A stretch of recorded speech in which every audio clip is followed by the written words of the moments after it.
In the quiet of the night, Nicole, a dedicated hospice nurse, was jolted awake by the ringing of her cell phone. With a clear and compassionate voice, she answered the call from Green Pastures facility, learning that her hospice patient, Dorothy, passed away. Without hesitation, she assured them of her support, promptly inquiring about Dorothy's family. Upon learning that they had not yet been notified, she told the facility that she would deliver the somber news. She let the facility know that she would be there in 30 minutes. She takes a moment to center herself before making the call. With a heavy heart, she reached out to Dorothy's daughter, Sarah, gently breaking the news of her mother's passing, and assured her, "I'll be there in 30 minutes. Is anyone else coming?" Sarah replied, "I'll be there, and I will call my sister to let her know." After throwing her scrubs on, Nicole prepared herself physically and mentally for the visit ahead. A splash of water in her face, an energy drink for a boost of caffeine, and she was on her way, driving into the night. Arriving at the facility, she checked on her phone if Dorothy was a medical examiner case, which she was not. She turned her phone to vibrate and took a deep breath to prepare for the sacred duties ahead. Bolstering her confidence, she said to herself, "This is why I became a hospice nurse. This is my calling." She retrieved essential items from her trunk before entering the facility, where she was informed by the night staff that Dorothy's family awaited in her room. Nicole gently knocked on the door of room 303 before entering. She carefully read the room and provided a consoling acknowledgement to Dorothy's two daughters. After sanitizing her hands, she turned her attention to Dorothy's bed. Her once warm smile was replaced by a cold, open mouth.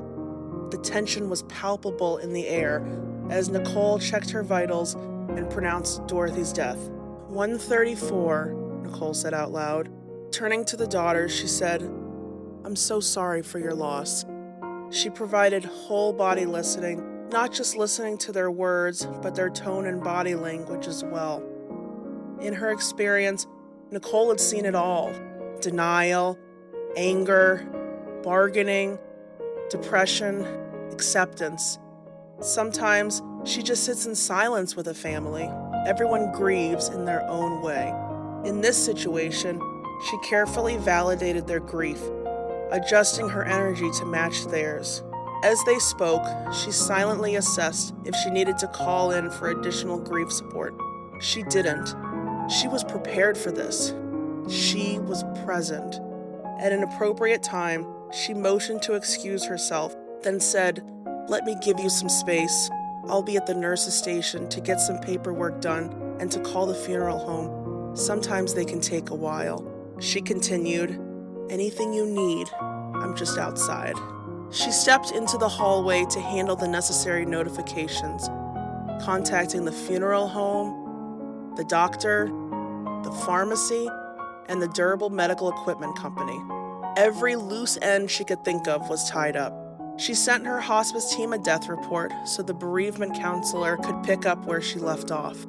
After finishing up with her phone, Nicole turned her attention to the facility staff, affirming their sincere care, saying, "The love and attention you gave Dorothy really made a difference. Thank you for everything you do." She then motioned to destroy Dorothy's remaining medications with a witness.